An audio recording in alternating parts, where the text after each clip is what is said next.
The story of hunger is never only about food. It is about power, roads, wages, climate, law, and time. It is about whether a family can cross one more month with dignity, and whether a state can keep its promises when pressure comes from every direction at once. Between 1950 and 2020, the world changed its machines, its markets, and its politics. But hunger did not disappear with technology. It adapted, retreated, returned, and changed its face. That is why this journey feels less like a simple rise and more like a long campaign fought season by season. India stands at the center of this campaign because its path carries the weight of scale and the weight of memory. In 1950, the Planning Commission was created, and a new republic tried to turn national planning into everyday survival. In 1951, the first 5-year plan opened, with agriculture and irrigation close to the heart of state policy. These were not abstract decisions. They were decisions made in villages, where one failed monsoon could erase a year of effort. Around India, others were moving too. China was beginning its own turbulent transformation.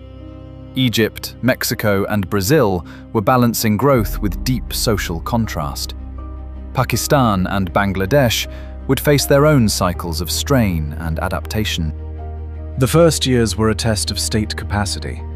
Laws, procurement, and storage were not glamorous, but they decided whether food moved when people needed it most. The Essential Commodities Act in 1955 was one of those hard instruments, less poetic than a speech, more practical than a promise. In 1961, the World Food Programme began operations, a signal that hunger had become a global responsibility, not only a domestic one. And in India, institutions kept hardening.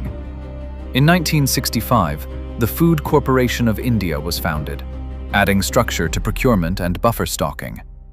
1 year later, the Green Revolution phase accelerated and rewired expectations for what harvests could become. This did not create a miracle overnight. It created momentum, and momentum still had enemies. Weather remained ruthless. Distribution remained uneven. Income remained the silent gatekeeper between supply and a full meal. Across Asia, each country carried a different burden. China moved through rural transformation with enormous force. Pakistan and Bangladesh fought the arithmetic of dense populations and constrained resources.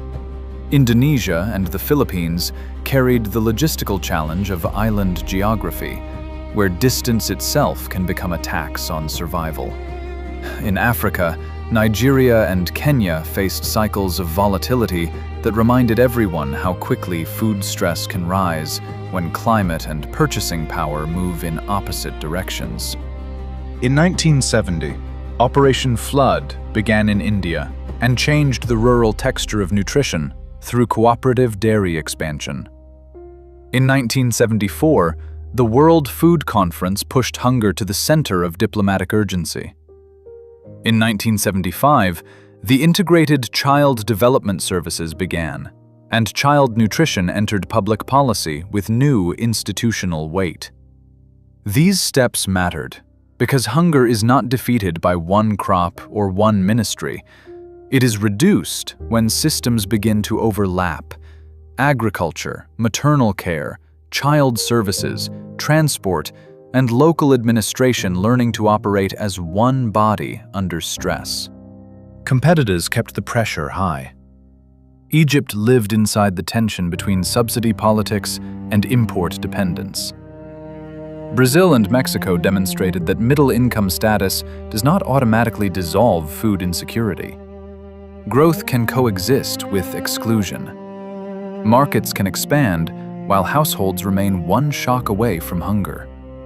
Thailand and Vietnam showed a different rhythm, where agricultural transition and export capacity could reinforce domestic stability, yet never remove vulnerability completely. Turkey and South Africa highlighted another reality. Macroeconomic swings can travel quickly from currency pressure into household food anxiety. The 1980s and 1990s brought a harder atmosphere. Debt crises, adjustment phases, and political churn sharpened trade-offs. In 1982, India established the National Bank for Agriculture and Rural Development, strengthening rural finance as part of the food system backbone. In 1987, severe drought stress returned and exposed the old truth that nature can still overrule policy in a single season. In 1991, economic liberalization in India opened a new era of growth and integration, but it also forced a new question: how to convert macro reform into household security, not only headline confidence. Social protection deepened over time. In 1995, the national school meal expansion in India gave child nutrition a durable public platform. In 1996, the World Food Summit renewed global commitment. In 1997, targeted public distribution sought sharper focus on vulnerable households.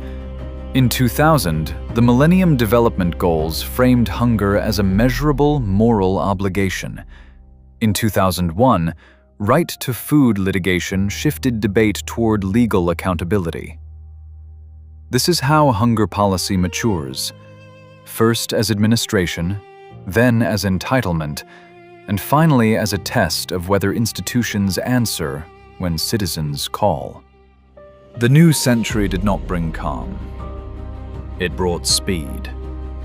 Markets moved faster than many safety nets, and volatility traveled farther than before. In 2005, rural employment guarantees in India strengthened the income side of food security, acknowledging that access depends on cash as much as on production. Then came the world food price crisis in 2008, and the warning was unmistakable. Even when global supply exists, families can still be priced out of survival. Hunger can rise without empty silos, simply because wages lose the race against inflation. The next decade layered new commitments.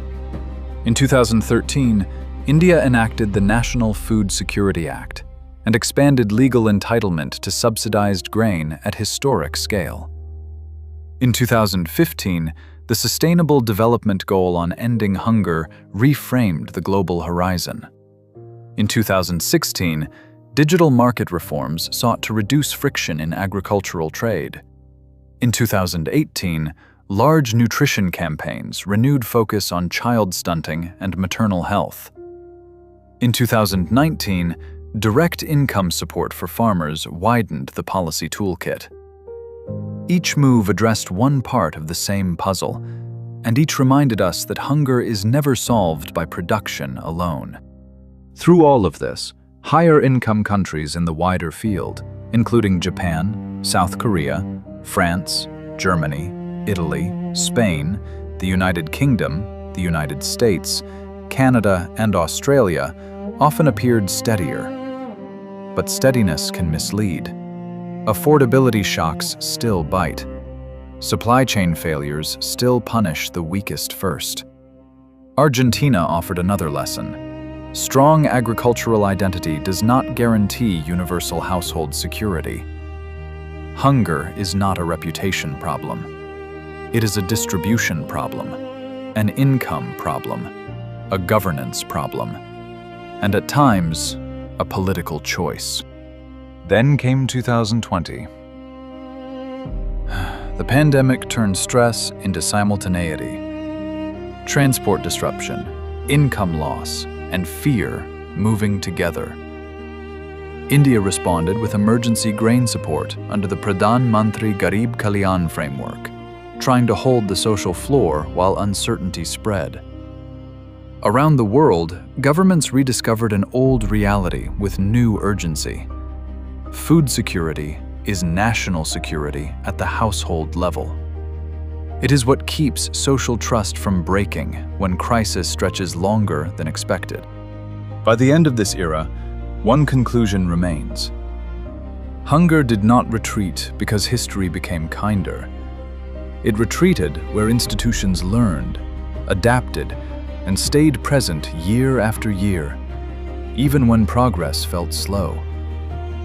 India's journey, alongside the pressure of China, Pakistan, Bangladesh, Indonesia, Nigeria, Kenya, Egypt, Brazil, Mexico, and the Philippines, shows that the struggle is not a sprint and not a single reform.